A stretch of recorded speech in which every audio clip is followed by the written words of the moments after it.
very happy to moderate this session today. Right. So we would like to get to meet each person. Once we've done our brief introduction, I will just run you through a few ground rules, and then we will go into the session.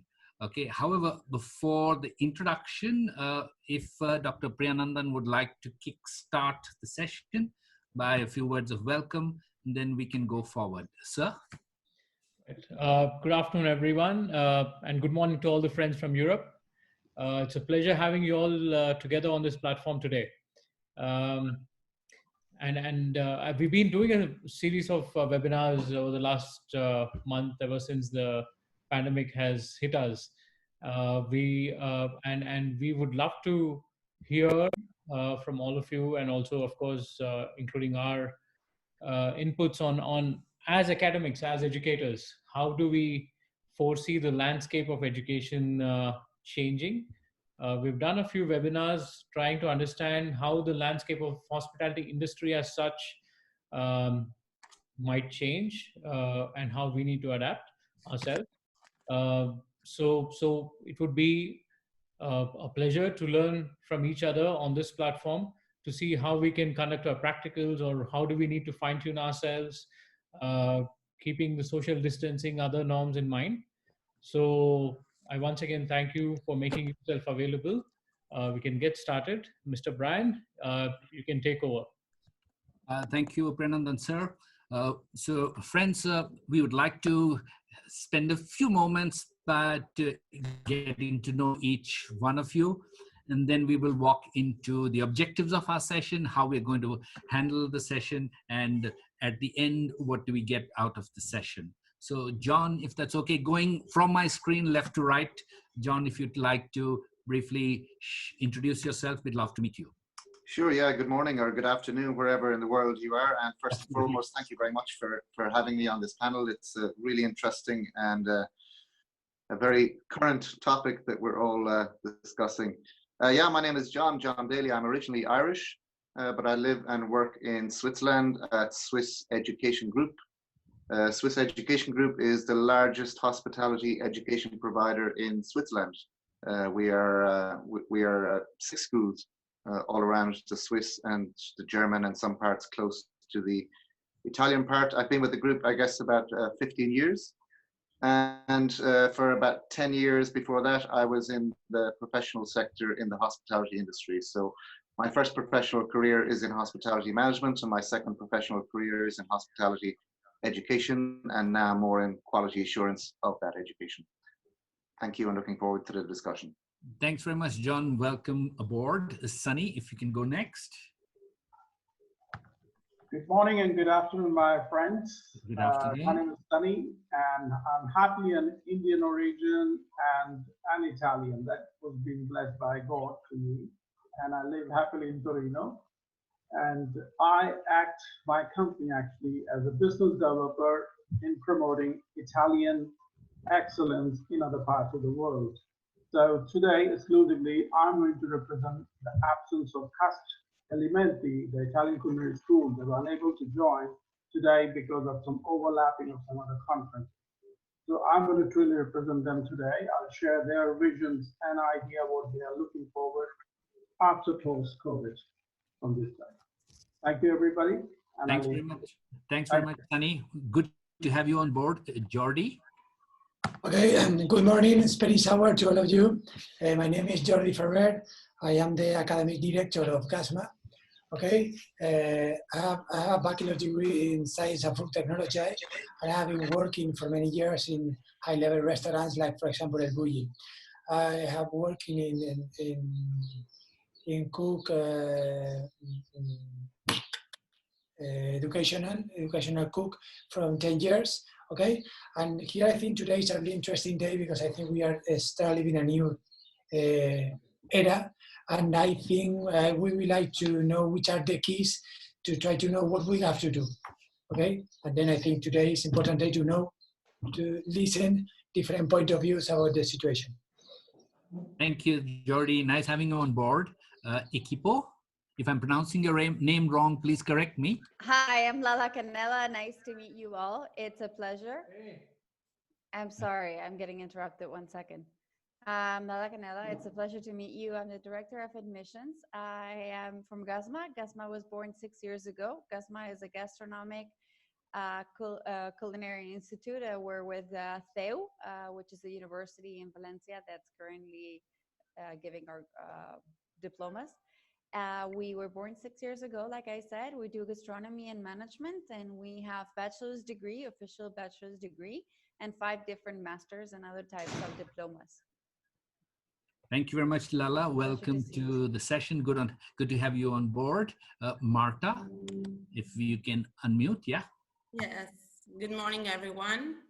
And I'm Marta Cosarella, and my sister and I, we came from the wine business, so we produce wine since the end of the 70s. And 3 years ago, we opened a hospitality school in central Italy, and now we are collaborating with Ames Institute and with GASMA too, and Cast Alimenti.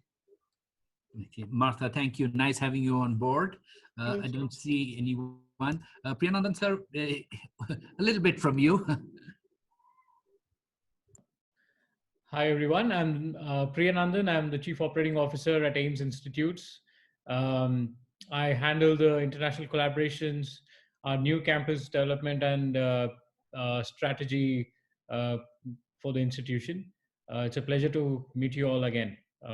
Thank you. Thank you, sir. Korean sir?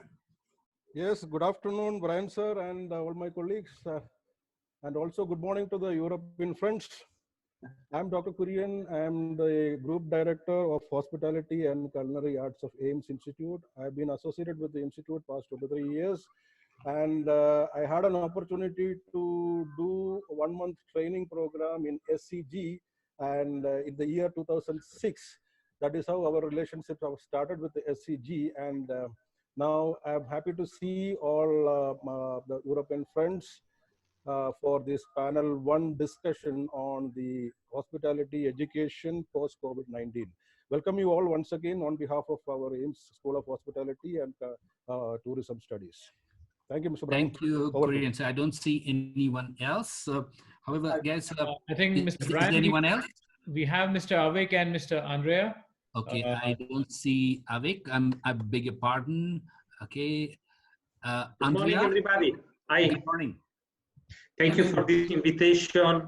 I'd like to say good morning and hello to many friends I can see from the screen. I'm the general manager of ALMA, the International School of Italian Cuisine. The school is based in Parma, northern Italy, in the so-called Food Valley, Italian Food Valley. And we have many partnership around the world with cooking school. With the Ames, it's a long-lasting partnership, more than 10 years. And I really would thank you, everybody, for this invitation. I hope to give the contributes of ALMA to the dialogue of today. Thank you. Thank you very much and welcome to the session. Avik? Hello, good afternoon and good morning to everyone. My name is Avik Bhattacharya and I am with EHL Advisory Services. We are the knowledge and development arm of EHL Group, or mainly École Hôtelière de Lausanne in Switzerland. I am also been with this company for about 1.5 years. Prior to that, I was working at Marriott International for a period of about 6 years. Went on to do my MBA from UK, Strathclyde Business School. And I'm looking forward to exchanging ideas, best practices, and see how we can take this forward from here. Avik, thanks very much. Nice having you on board. Do we have Neetu? No. I think it is mine. Okay, I'm sorry. Anyone else? Yes, Brian, I think Vinita Debnath is here. Veronica Philippi is also here. Okay, I so think they have to unmute it. They have to unmute it. Vinita, welcome. Briefly, if you can introduce yourself. Hello, am I audible? Yes, you're audible. Good morning and good afternoon, everyone. And I am participating only in the listen-only mode. Oh, okay, right. Anyway, nice to Thank have you on board. Yes, I am a chef. I work with Alma. I am the first international employee in Alma from India, and it is of interest to me, so I'm participating. Thank you. Thank you, Benita. Nice to have you on board. Veronica, welcome. Thank you. Thank you, everyone. I also work for Alma. I'm in charge with international relations. And as Benita, I'm here just as a listener of this conference. Yeah, nice meeting you. Thank you and welcome aboard. We love to have listeners because if we speak, we need someone to listen to. Nice to have you on board, Veronica. So friends, I think we've all got to know each other. And as Jordi said, we are entering a new era. In fact, we are meeting online. It's a new era. So a lot of people talk about this as being the new normal. Okay, now for all of us who are in hospitality, we understand we are a people's business and we need people. We need to interact with people. We need to cook for people, serve people as a business. And of course, our students, we need to teach them theory. We need to teach them practicals. And most of us come from the hospitality background, if not all. So we go back into our memories, thinking of the lovely times that we had during our course, studying in the lab, studying in the classroom. But unfortunately, the world is hit with COVID-19. So that's not new. And every business is making steps or forays to ensure that their business model is tweaked, to ensure that people who are at the receiving end of the service, in our case, our students, get what is the best outcome from us. So as we go along, I will start the session by asking one question. And if anyone would like to respond to that question, if I can see a show of your hands, that'll give me an indicator for that person who wants to respond to that question. And we would like you to respond and keep it brief so that anyone else who wants to come in and comment about that, you please raise your hand and I will bring you in. Keep it brief. Friends, this is not a debate. There is no right and there is no wrong. There is no, we are on this side or on that side. We are all here to learn about the best practices and what could be our future in hospitality education. Appreciate if you can keep your mobile on silent mode. In the event that we do have a technical problem, okay, and you are not able to hear us, then I suggest that you log in again. There could be technical problems that could be even from my end. So this is something new of virtual conferences. We will run into some areas and we do hope at the end we learn something from each other because this is a sharing. At the end, we will share a link with you. If you can hit that link, it will help you get a certificate of participation and also give us feedback so that when we run these sessions again, there's a learning for improvement in areas of challenge that we had. So once again, welcome to our session.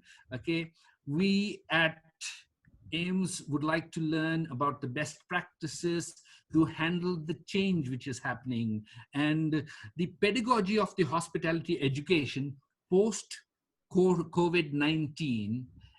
Are there going to be any changes and are there going to be any challenges? And is it practical for the e-learning model to be applied in hospitality management programs? So the objectives are threefold. We as hospitality educators could learn and thereby bring something of value to our own respective ecosystems, irrespective of which part in the world we are in. To understand what are the measures adopted by our partner schools, both from Europe as well as in India, in terms of e-learning, online content and its delivery. Do you understand the practical pros and cons of the e-learning model, specifically for courses in hotel management or in cuisine or in hospitality? So these are our three core objectives.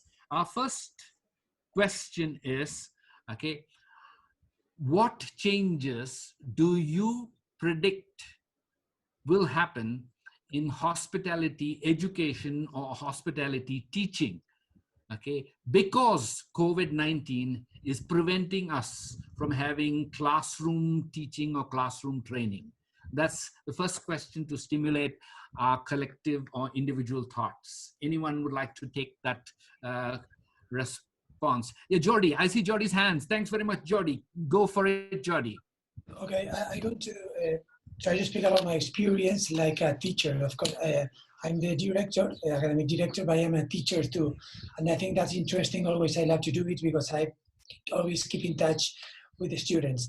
The first thing that I realize is that the student is the first moment that he has realized that he didn't has to be in front of the teacher live to learn the theory. That's for me the best, the principal point about teaching. A student realized that he didn't need to stay in front of the teacher to get the theory. And then that's the first interesting thing. Okay, student has realized that, of course, in cooking, he needs to be in front of the teacher to make practical. And he realized about that, and he thinks about that. Okay, but not the theory. And that's the first main thing. I think is going to change a lot, because I think we are going to be able to offer products for a bachelor's degree or for other kind of theory that we can do it online, because I think that the student, the customer, is ready for that.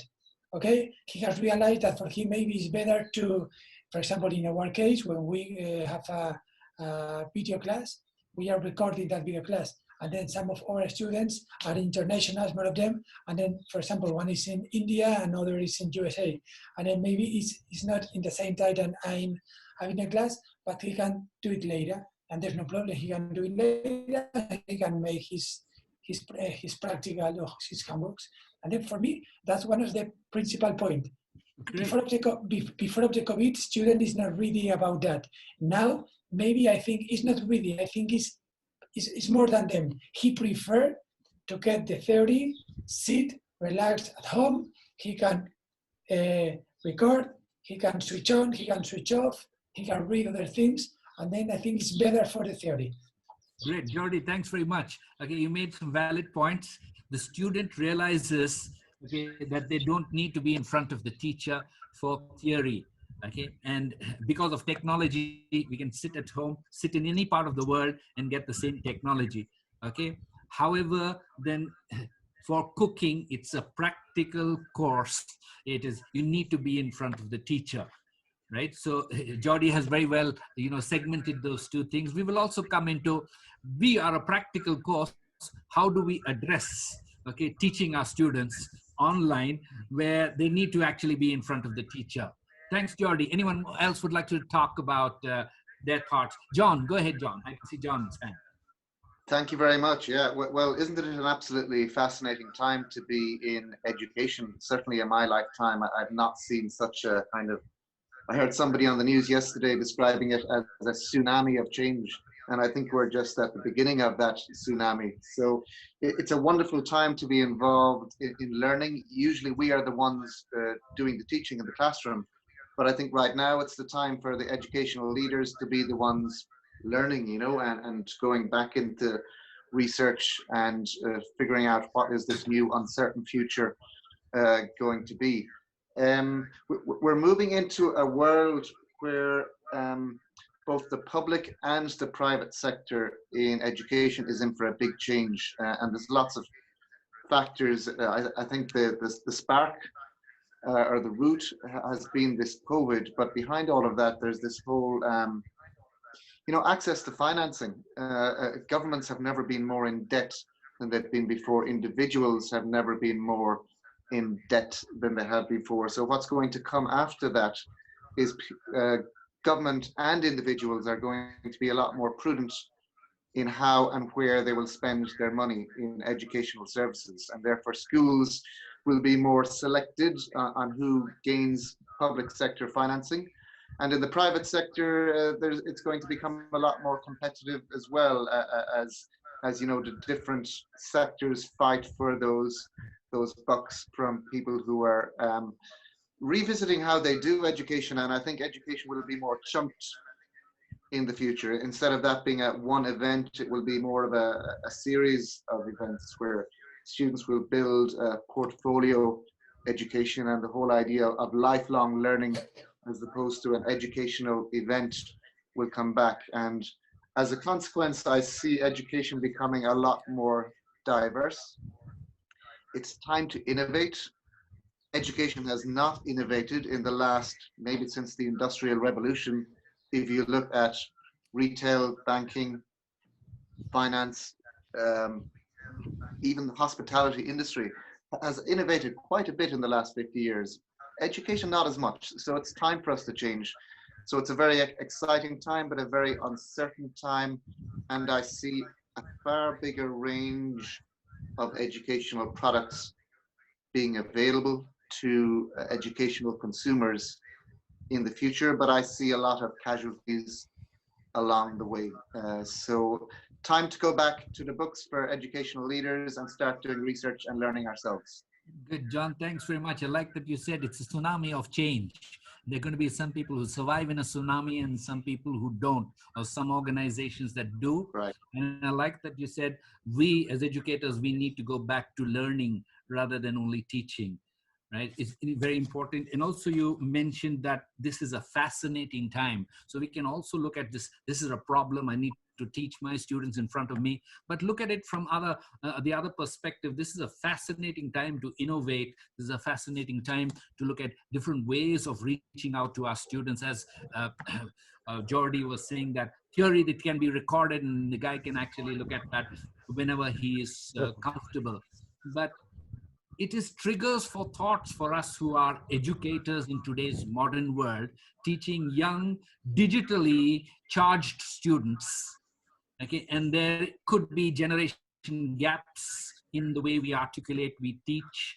And I have a 15-year-old daughter here in Bangalore, India, who spends her entire day on Zoom calls just like this. Okay, going through her, and many of us would have children as well. And she comes to me and she teaches me some of the buttons to press and not to press, right? So learning can happen to any one of us. And I know, as a Korean sir, you're also getting taught by your young daughter as well. Absolutely, absolutely. So very important what John says, we need to actually get back to look at innovating, looking at new ways of doing things. And maybe education is not going to be, just one module, but in chunks, things like that. Anyone else would like to bring in their opening comments? Me. Yes. Yeah, go ahead, Lala. Hi. Lala. How are you? I really like your point of view, John. It's a tsunami. It's a time to innovate, but it's been a very good challenge to learn from, not only for students, but also for teachers. We've both had to adapt to a new world and to a new way of crisis management. And I think that we had to do it really fast, and we've done it excellent. We can give you our example, okay? I'm also a marketing teacher and a fundamental of business education and communications teacher at GASMA. And I had to change the way that I taught in class, because I do a lot of post-its and everything, and I make it very interactive. So I had to change it, and I had to make it a different way of class so that they can interact. No, I wouldn't let them sleep. It's a class that they had to attend, and then they had to do it. Georgia did something great, actually. When you're cooking and when you're learning how to cook, you want to be in the kitchen and you need to touch the product, okay? So Jordi started something that it's called the weekly challenge. And the weekly challenge is that they have to create at home one of the techniques that they learned in one of their classes, okay? So 2 weeks ago, I think it was the bread challenge. So we had all of them posting how they did the bread and the pictures of them with the bread and different types of recipes and stuff like that of what they learned in the past week. And the last week, it was a liquid croquette, which was amazing because they had to do the video and cut it and see how that liquid went on, no?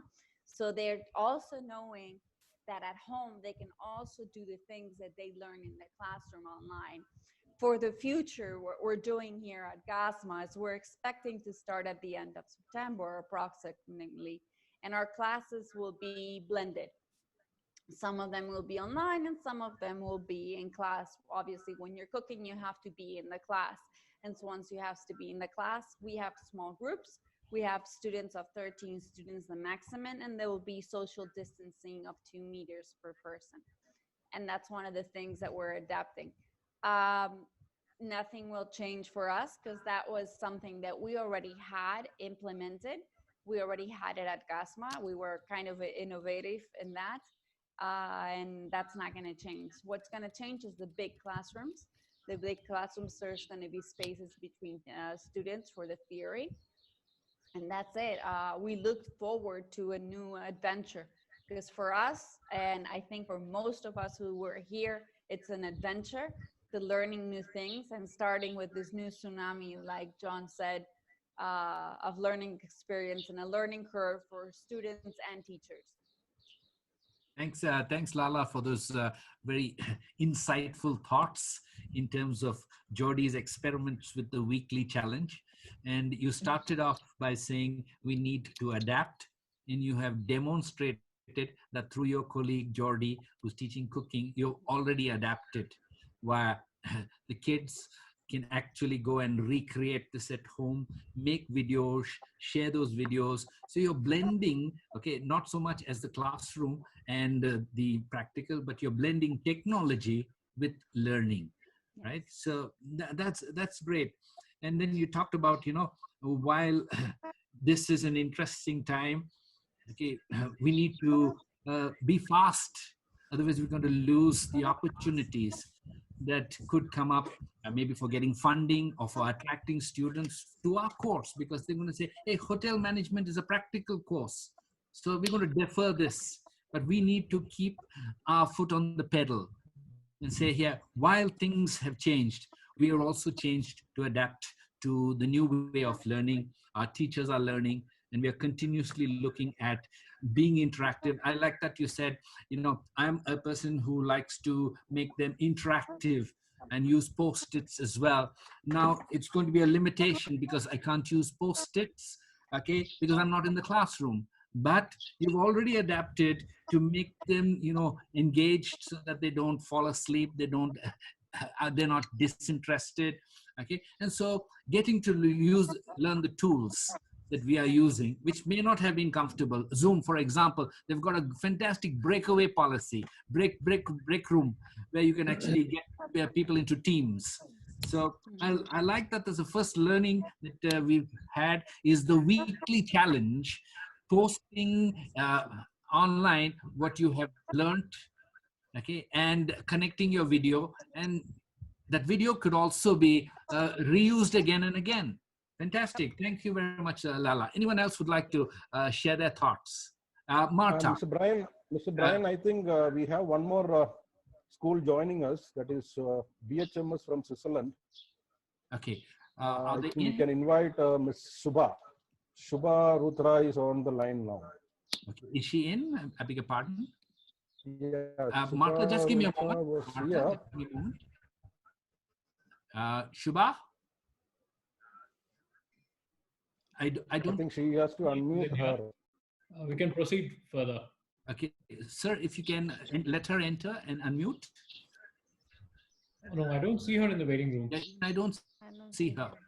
Yeah. Okay, then she might have left. Okay, in case she comes in, we'll allow her in. Sorry to interrupt. Marta, your thoughts? Yes. Okay, I really agree with Lala and Don. I think that the hospitality business is changing and we have to change because our institutes are really linked to the market. We are going on with e-learning and with online lessons with our students. We have a really small school. It's a boutique school because we only have 25 students per year. So for us, it's quite simple to maintain the social distances. But I think that inside this situation, inside this problem, we can catch some opportunities. We are learning how to teach online, we are preparing material for our students and for also the whole students that came to Intrecci in the past years. I also think that hospitality means relationships. So it's quite impossible to teach hospitality by the intermediation of a screen. We need to let our students to come back to school and go on the practical issues and matters, because it is like in cooking.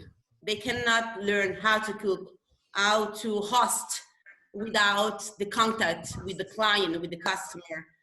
So I hope we will open in June or in September and improve the practical part of the course. And then we will start the other year on October, we hope. Yes, but I've also got my fingers crossed, and I'm sure everyone in the panel also has got their fingers crossed, because you very rightly said relationships, screen, we are hosting our customers. Hospitality has always been a people's business, and cooking, serving, relationships are there. And we are not saying that we do not want to get back to the old normal of classroom teaching, but situation has driven us to this. We can't stop our teaching. We can't stop our business of running the schools, okay, cooking and hosting. So hopefully we would get back to some kind of blended kind of program, but technology is here to stay. So theory classes may continue, video classes may continue. We don't know. Everything has been forced on us because of circumstances, right? And we are responding positively to those circumstances by, as you said, preparing material for a virtual program, right? Good, thanks very much for that, Marta. Anyone else would like to, yeah, I see Avik. Avik, love to hear your thoughts on what can we do, what is going to happen, and where do you think that we're going to meet with these challenges positively? Avik. Right. So you had mentioned earlier about the term digital native, especially the students whom we are reaching out to. And if you see the gap in terms of technological advancements in what schools have and what students are used to, there's quite a significant delta. Now, this lockdown has actually forced educational institutions, barring a few exceptions, to involve and integrate digital platforms in their own learning solutions. But that being said, that's just not the answer. When you're talking about education, the industry has also changed. And according to that, a response in educating the students to meet those industry requirements should also change. So when you're talking about education, when you're talking about the learning environment, we need to have a holistic approach. And the buzzword which comes over here is digital transformation. So we need to look at the graduate profiles. Are the students ready to tackle the new industry post-COVID area? Are your education curriculums based on that? Is your infrastructure able to support all these initiatives? Are your faculty members in line with what these initiatives are? At this point in time, faculty members are forced, or rather, they are put in a situation where they have to adopt.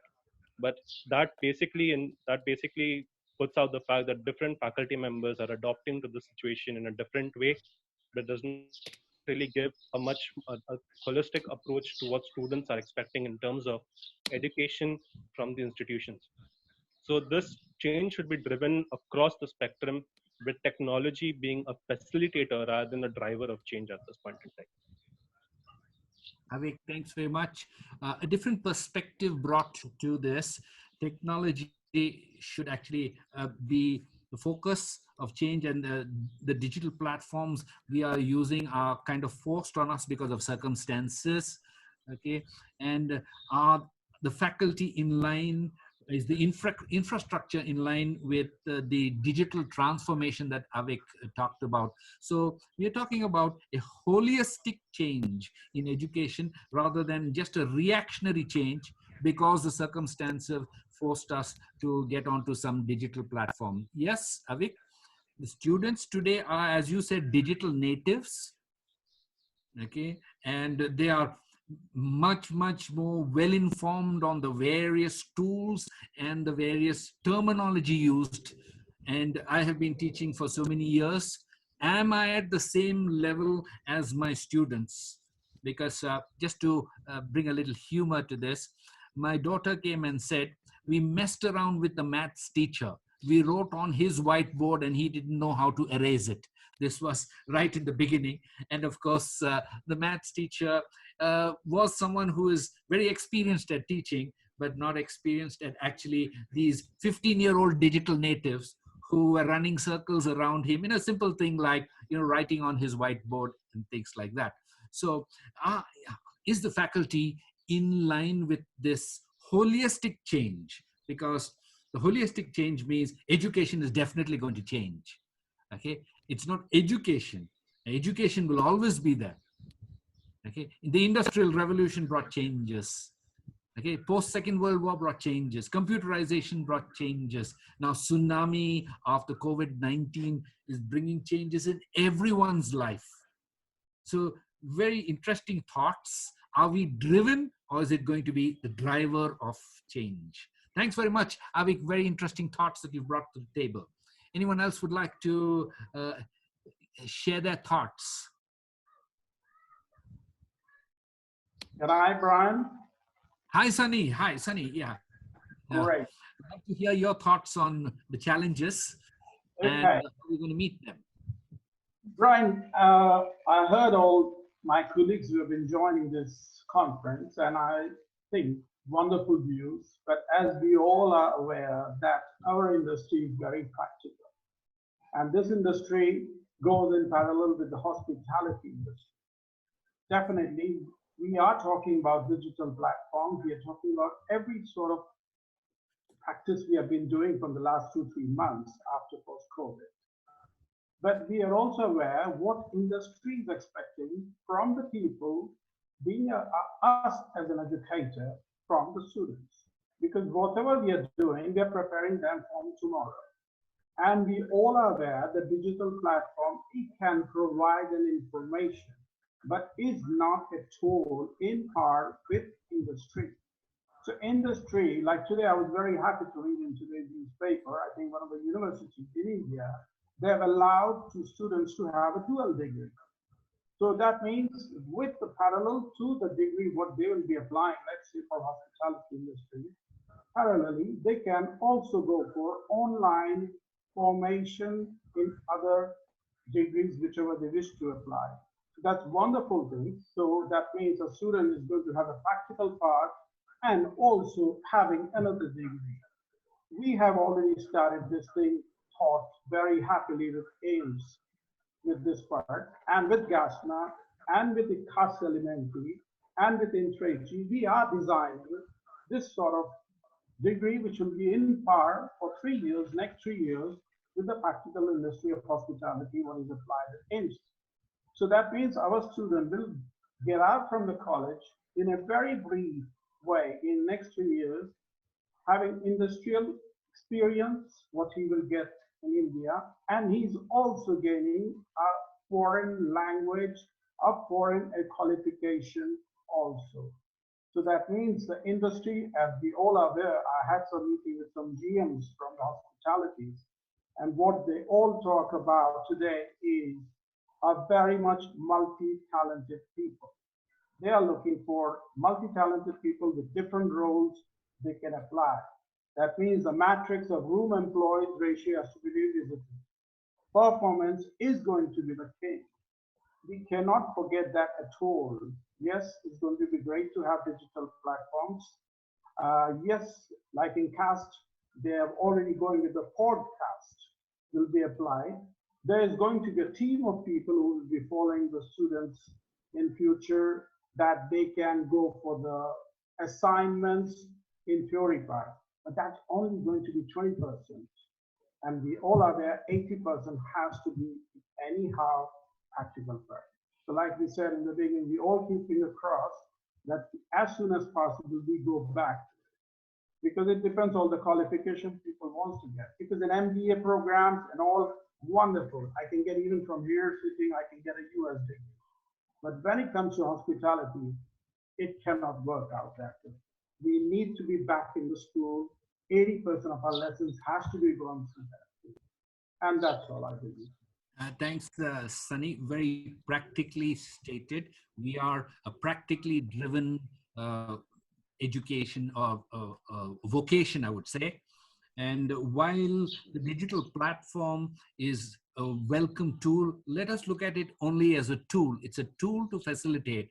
But if 80% of our knowledge transference in hospitality should be done practically, I do hope that we can go back and continue to use the digital tool, but 80% of our course, because we need to train our students for what the industry expects, and the industry expects them to deal with people, cook for people. We all realize that. And yes, while I do agree with you, Sunny, that 80% of our course is in the labs, in learning how to cook, to serve and clean and welcome guests and stuff like that, we are forced into this. And Avik brought a point that yeah, we are doing it because it's forced.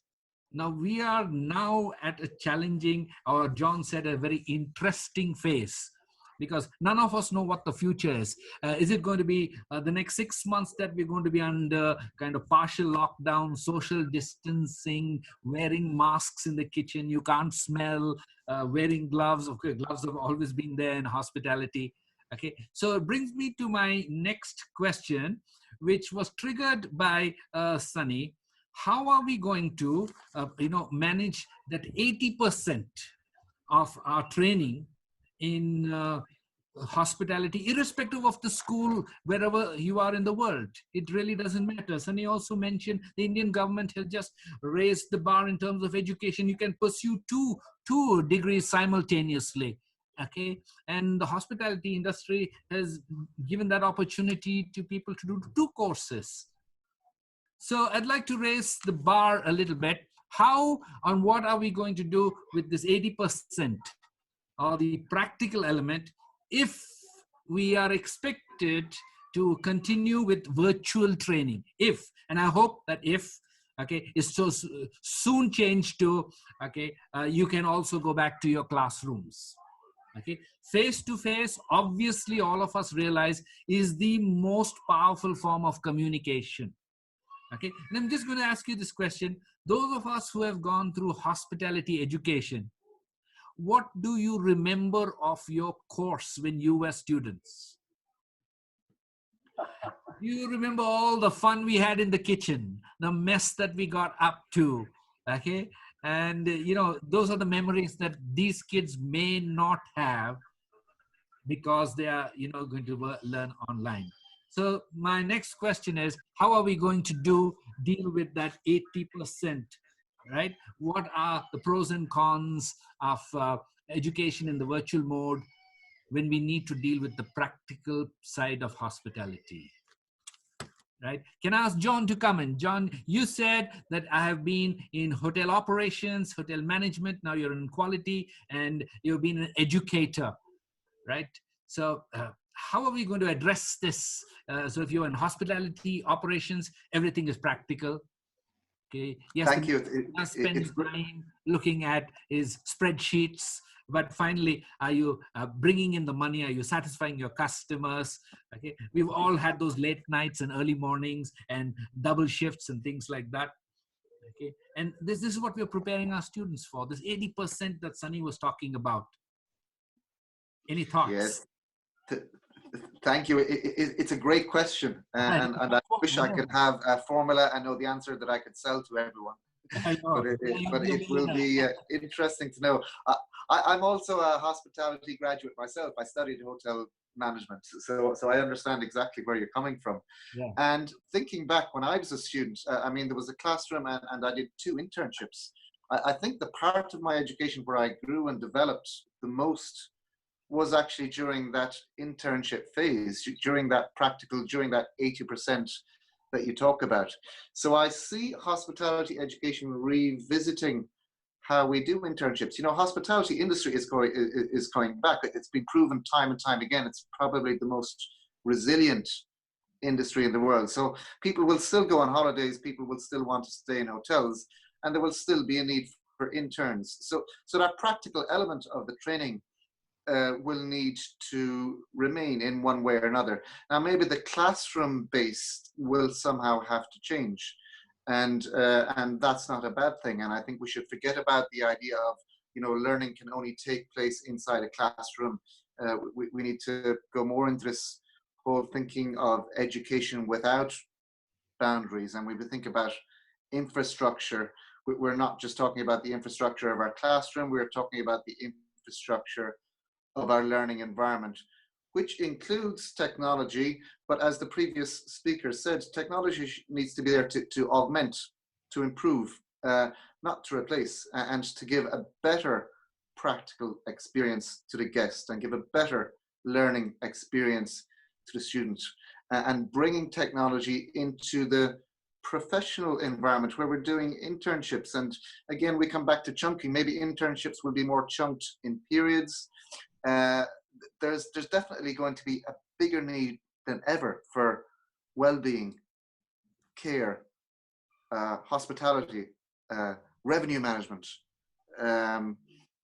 All of those fundamental skills that were needed will be needed even more in the future. So we just need to find more creative ways of building that 80% that is so critical. And I believe it means flipping back to how hospitality education began, which was more on-the-job training and less classroom-based training. So a new blended version of hospitality education is probably going to emerge, I guess, but I don't know for sure. Interesting times. Yeah, none of us know for sure, because we are all hoping for the best for our industry. And as you said, John, we need to augment, not replace, right? We can only replace when we are sure that the next model is going to be a better model than this model. Yeah. But just I would like to add to what John was saying. You know, I was reading an article recently, and they were predicting the end of formal education as such. You know, what they're saying is, you know, the formal education might not be applicable, considering, you know, we are already teaching millennials and beyond in this situation, and they're more experience oriented. They're talking about gamifying what we teach, and also more exposure to practical knowledge than the classroom theory that we do. So I don't know to what extent that would apply to hospitality as such, but as John was saying, you know, when you look at the history, maybe hospitality education as such started with more of practicals than theory. So are we looking at going back to that era? Is that the way forward? Maybe that's something that you can throw light on. Is that the way forward? Okay, the practical part of hospitality industry. Okay, and as you said, you read an article, sir, end of formal education doesn't sound good for us. Okay, we need to have formal education, but because these changes in the hospitality industry are running into a challenge of the practical aspect of our teaching. Okay, so what could we suggest, or are there any best practices? I think Dalla shared the best practice of weekly challenge for cooking. Are there any tools, best practices to address this 80% of practicals that anyone has tried that you'd like to actually share with us? Best practices for hospitality practical classes. Any thoughts, any ideas?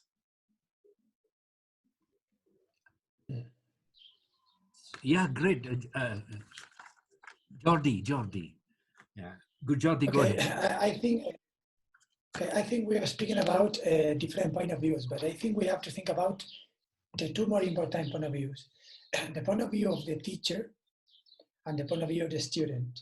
Okay, the point of view of the teacher is the only one who really knows which are the real skills that we want to get, that the students get. Okay, that's the really important point. But the teacher is the only one that really knows what I want to get in the student.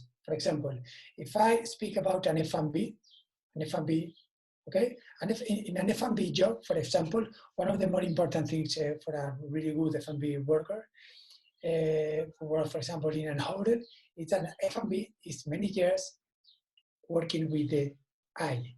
And when an F&B come into a room, he knows how many people are there, he smells, he sees how many tables are there, how many people is sitting on the table, and then if you are a good, for example, F&B teacher, you need to show that skills to your students. Of course, you understand that just in 1 year or 4 months in the class, they are not going to get that ability, that skill. But he's going to understand which are the skills that he needs to work with to improve his level. And later, when he works in practice, he's going to do it. But there are some things that you, like a teacher, really know that you need to work in practical to show that. Okay, and then it's the teacher, the one who has to realize which skills he's able to transmit online and which ones he's not able to transmit online. And in the other way, it's really important the point of view of the students, because he's the one who is going to pay for us.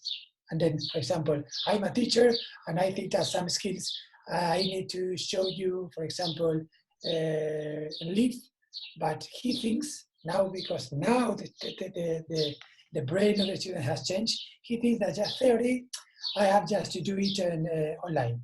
And then we have to work with a balance between what the student feels now, which is really different than months ago, because I think that he realized that theory is just theory, and I can do it online. And the things that we really know, for example, cooking. For example, cooking is impossible because if you have to learn cooking, you need at your home a vacuum machine, you need a sous vide, you need an oven, really expensive, and then, for example, you can do it because of that things. Okay, and then he realized that, and then he always understands that kitchen has to learn it and live. But there are other things in management, for example, that for me happen the same, because he needs to get that skills. Okay, and then I think we need to work and think about that balance. What we know we have to transmit, and we can do it just on live, and the other way, what he thinks about the theory learning. Jordi, thanks very much. You brought us to this stage where you said there are 2 points that you need to look at it from the students, the learners, as well as from the teacher's perspective. And I rightly said, in food and beverage, there are many skills that only the teacher could actually transfer to the students by getting them to do it again and again and again. Okay, how can I teach them to use their observation through eyes, sense of smell, okay, sense of appreciation. Okay, I know the different, because I was a student just like all of you. And I remember, John, you mentioned about the internship. I was in an internship in a power station when I was doing my course in England. And my job was to blanch chips. Okay, there were people coming in for lunch from 10 o'clock up to 3 o'clock. And that was our job as hotel management students, just blanch chips. It's such a simple thing, okay? And kilos and kilos and kilos of these chips and a bank of deep fat fryers, okay? Now, if you look at that, it's easy, just drop it, pick it up, drop it, pick it up. No, but there's a skill involved. It's a simple task. There's a skill involved. And I would not have learned that skill, but for that, how many times the oil splashed, we got burnt and things like that. So it's a practical course that we are looking at, real skills that we need to look at transferring to our students. And I understand that every one of us would say, hey, we would like to get back to our classrooms, especially for the practicals. And you mentioned very rightly, okay, yes, I can teach them to cook, but transferring those skills, you may not have the equipment at home. You may not have the equipment in your hostel rooms. It's impractical to ask you to have those things. So how do we contend with that? My question is this something that we are looking at short term? Or is it going to impact for a longer time that the hospitality education will need to change, or as Jordi said, get the right balance. What is the right balance for our practical courses? No one knows the future because this is thrust on us by nature. Maybe Lala, would you like to throw some light on that? You brought in some points before about the weekly challenge. Any thoughts? Well, I think that reinventing ourselves every once in a while is good, not only for the students, but also for the teachers. It gives us a motive to change. Change is good sometimes, and it brings opportunities. The post-COVID is here to stay. Unfortunately, it's here to stay until we have a vaccine. But the students need to be in touch with the teachers, need to be in touch with the kitchens, to get burned, like you said. I think that we need to get a new way of teaching, and we need to reinvent ourselves to create a better world for education in gastronomy and in hospitality. We also have to teach our students that not everything is taught online, because they go, oh, okay, I can learn it not on the YouTube. No, you cannot learn that in the YouTube. You can learn that only from us, that we are the experts. So forget about YouTube, forget about the tutorials. University and schools are extremely important because the teachers have a great challenge ahead, and it's a beautiful challenge for those of us that are teachers, that we need to get new ways to interact with our students and grab them and maintain them there and get them entertained and get them focused on us. If they start believing that they can learn online through YouTube or Vimeo or whatever other platform, we're doing something wrong. It's our job as future leaders of education to find new ways to teach our students and to engage them.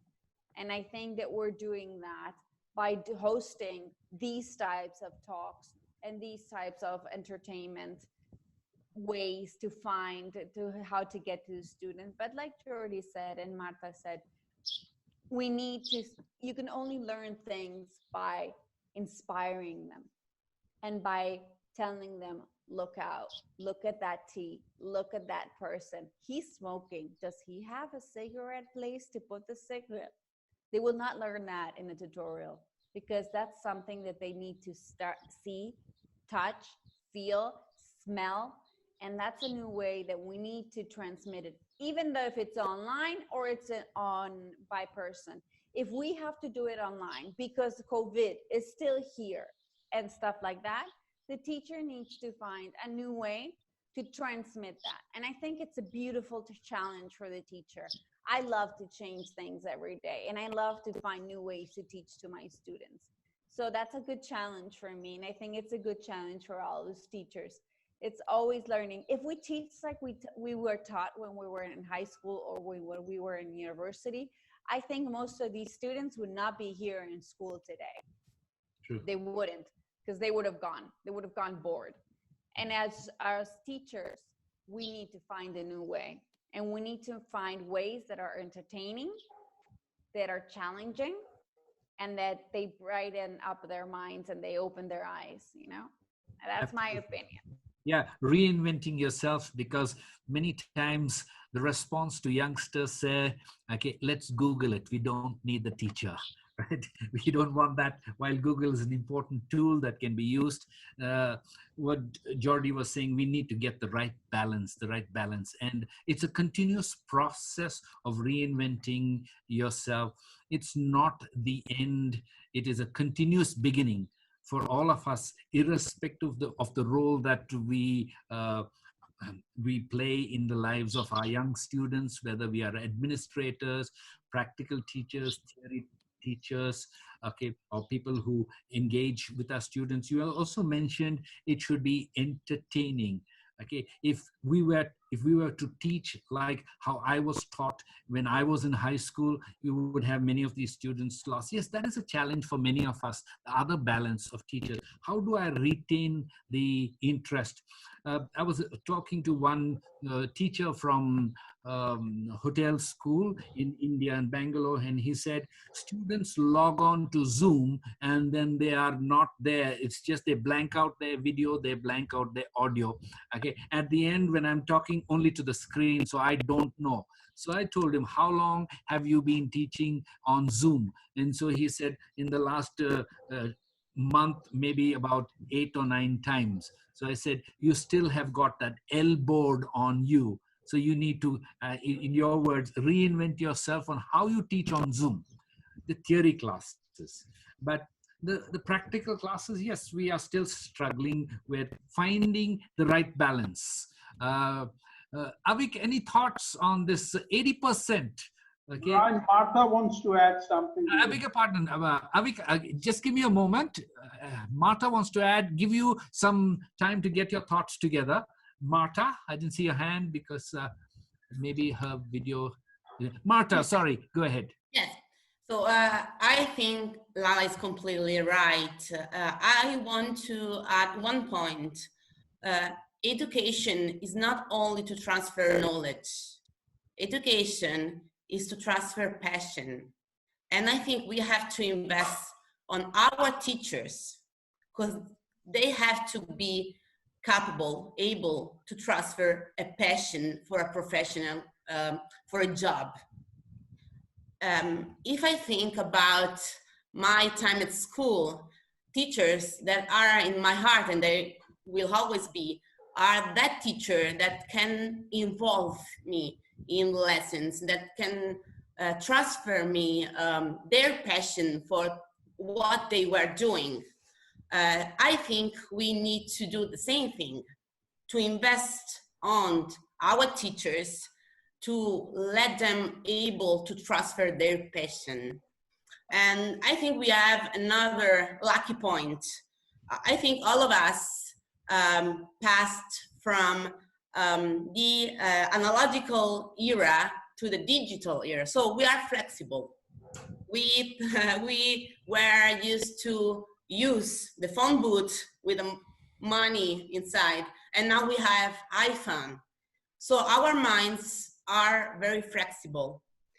And I think this is very important to adapt to a change. Maybe we have to teach our students how to be able to react quickly to a change like this situation. Martha, thanks very much. You talked about passion. Okay, the teacher brings to his classroom passion, and that is what we look at. We need to invest in our teachers so that they're able to, irrespective of the challenges that they face, transfer not only the knowledge, but also the passion for cooking, the passion for learning, the passion for various hospitality courses. And you also mentioned the flexibility, okay, moving from the analog stage to the digital stage. Okay, we have done it. We've got iPhones in our hands today, and obviously more technology will be there. But I'm sure that we're going to continuously keep, reinventing ourselves into how we can address what Sunny was talking about, this 80% of practical intervention or practical classes that the hospitality industry is well known for, because more than an education, it's a vocation. It's a skill-based career that we are actually looking at. Avik, Avik, I asked you and then I put you on hold. Any thoughts on that?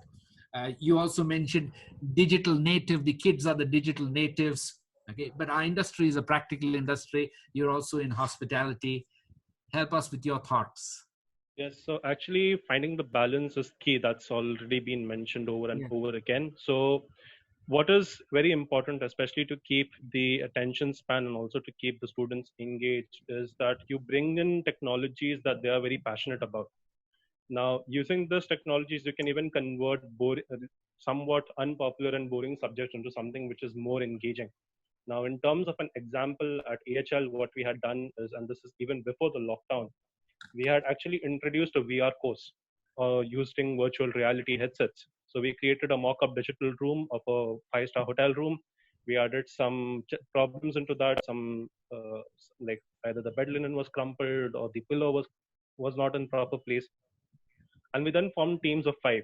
One of the students would be putting on the VR headset. They'll be in the environment, scanning around. There would be about 10 defects in the room. And the team as a whole would then try to identify those defects in, say, a matter of either 2 minutes or 3 minutes. And the team that found the most defects the fastest was the team that won. So based on this, you are not only developing a critical eye for detail through practice in the student who is in the VR, but you're also helping the students develop intercommunication skills and team building as well. Now, this has been done for quite some time, and the results were actually quite surprising. Hospitality, or rather housekeeping, for instance, a subject that is of not particular interest to students, especially if you have other subjects like revenue management and corporate law. So housekeeping is somewhat that always take the back seat. But because of incorporating VR technology, that actually turned out to be one of the most interesting subjects that all the students would opt for. Wow, great. Avik, thanks very much for that deep insight using VR headsets, turning a boring course like housekeeping, which normally is not of a great interest, except for those who are going to take housekeeping as a career, and forming teams. So they're actually working in teams. So there's hotel industry is about working in departments and teams. So you're teaching them about teams. You're teaching them of eye for detail. Okay, looking at those defects and making it entertaining and interesting is what Lala also said. And Marta said, it should be interesting. And you're transferring your passion to the students, like the team that is going to win are the people who look at 5 defects. Fantastic. So these are things that we need to look at. Brian, I want to give the mic. Sunny, go Brian, ahead. I want to give the mic to my good old friend, Andrea, who wants to add. Andrea, right. Andrea, love to Thank you, Sunny. Thank you. First of all, I'd like to thank everybody because it is clear that we are in this together. We in Italy, we used to say we are in the same boat or in different boats, but in the same sea. And the more we are speaking about our situation, the more I'm convinced that speaking about that 80% of practical activity, it is impossible to replace, it is impossible to move, because our reflection in this period is considering what we are forced to change and what we are forced to keep, to preserve, and thinking about our work, and thinking about education, the heart of education, it has always been a unique meeting between a maestro, a guru, a master, and a student. So we need to do our best to let it possible. And in fact, what we are doing at Alma in the last month is arranging and arranging all the school with the top standard for safety and control for the students. Because yes, we can speak about a theoretical lesson, we can speak about even to demonstration lesson. We are working on with technology to make some video for demonstration lesson that allow the student to go more deep inside all the sides of the demonstration. But practical training, we need to bring students in the class, because as you say, many colleagues today are saying, teaching is not only a matter of doing something, but is also a matter of how you behave doing something. So you need to keep and put together people, because the way you touch, the way you behave in doing something is exactly the difference. So I I think that digital native students, that are the people that we have, they are the people, they are the students that have more need of real human physical experience, more. So the the conviviality to have a dinner together, it will become a luxury experience because it costs more. Before it was easy, no, to have a lunch together or a dinner together. Also, the chance to have a real physical experience, it will be the luxury product of education. So a big work is for sure, as you say, on innovation, new way to teach, but huge work is prepare and arrange a safety contest, a safety place where people can come and they can live with the risk, that is a controlled risk, and if something happens, there is a protocol to follow, because this is the airport life that is becoming more familiar to many other places. No, check when you're in, check when you are out, and try to consider the best you can do to avoid and to contrast the infection.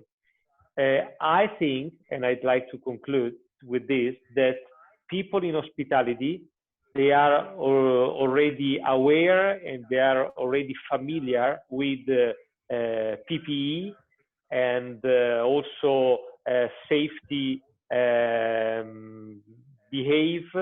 So we have to work on go deep inside all these hygiene systems, and people in our field, they are open to do this, because it's only an upgrade of what they already are used and are requested and supposed to do.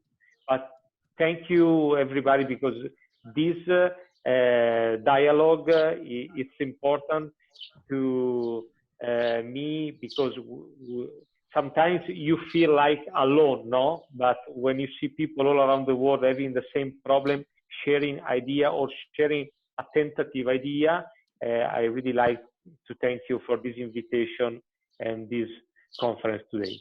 Thank you very much, Andrea. I like what you said. We need to look at behave when doing something. That's something that we need to also continue doing. You also mentioned it's a luxury product, like going out for dinner. So the digital natives may not get that luxury product in change that happens. We need to also look at getting that balance right. And yes, hospitality, we're already aware of the safety and hygiene, but taking it to the next level, okay, deeper understanding of hygiene. Very important points you brought to bear. So friends, I want to add just a little quick thing. Like Martha said before, and I think most of us agree, this is a great opportunity also to create something different. I feel strongly the next future is for a department called housekeeping, where I think we have to work out in an exclusive school. Someone can think about this role, which everybody is now looking in industries, called hygiene manager, Food and Safety Act manager. I think this is going to be very much in demand, not only for hospitality, even for many other industries. Perhaps we could be the key people even to think about a future program, even in our institutions, to think about really this position.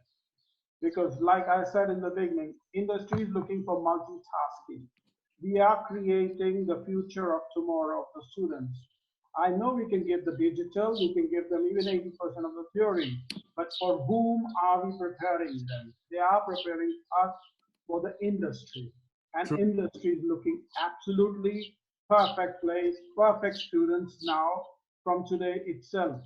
They don't have, even the manpower will be cut. We all know that. Yeah. Nobody's going to ever see now 100% occupancy. So we really have to create students who is not only good in cooking, but even also good in food service or vice versa. So it has to be multitasking staff. And Okay, that is going to give the biggest opportunity in our industry. Thank you, Sunny. So looking at it not from the issue of, only change, but this is an opportunity. As Sunny was saying, okay, hygiene is critical not only for hospitality, but across the industry. Maybe this is an opportunity for us to look at a specific, course that could address these needs.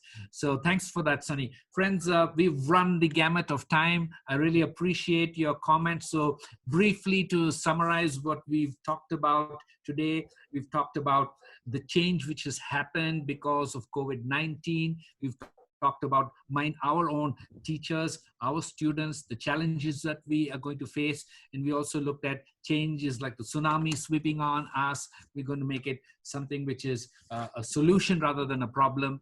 And some great ideas that have come up from us, from people over here, and how to make that change happen. So I want to, leave you with the message that continuously keep evolving. As you rightly said, Lala, change. Okay, I say change is the only thing which is constant. It has to be there.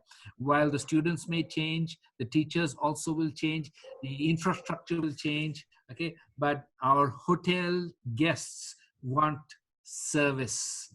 Okay, so if we can get that balance that Jordi was talking about, that balance, okay, and the balance will only come where we continuously have these dialogues with people who are from different roles they play, both in operations as well as education. I'm sure the hospitality industry will find its way forward, because if those of us who studied industry, we've studied from the advent of hosteleries from the 16th century, where it's documented, till the 21st century. We as an industry have survived with so many changes, and I'm sure COVID-19 will not defeat us as hospitality educators. And we will go forward stronger because we are more interconnected today. Today we are able to sit and talk to people in different parts of the world, different time zones, and share on the same platform because of a digital tool. And I'm sure that we will do that. So friends, I appreciate your time. On behalf of Ames School of Hospitality Management and my own behalf, I'd like to thank you for your time, your valuable insights and inputs, and do hope that the industry as well as the educators will continuously keep evolving in looking at bringing quality to both our students, faculty, as well as the hotel schools that engage with both of them. It's been my pleasure to be your moderator this afternoon. I thank both Dr. Sherry Kurian as well as Priyanandan sir for giving me this opportunity. And at this point in time, I'd like to sign off and hand over to Priyanandan sir and Dr. Kurian. Thank you very much. Brian. Thank you very much. Pleasure is mine. Thank you, Mr. Brian. Again, a wonderfully moderated session. Thank you very much. So I would like to thank each of you for your valuable insights. And Avik, I think we would love to explore your virtual reality solution that you have. Maybe we can implement it in our school. Yeah. So thanks to Dr. Kurian for all his efforts in bringing each of us together today. And Sunny, thank you very much. Again, our Axel in Europe, I would say. Thank you very much. Have a great day. Have a great weekend. And before you move on, I would just share this link in the chat box. Please fill in your details. You would receive your e-certificate of participation for today. Thank you so much for everything. It was a great opportunity for GASMA to be part of this. So thank you. And thank you, Sunny, for telling us about this. Thank you, and I hope to see you again. Thank you, Andrea. Thank you, everybody. Andrea. Thank you. Thank you. Ciao, Jordi. Ciao Sanni. Ciao, Andrea. Ciao Sherry. Thank you. So, nice to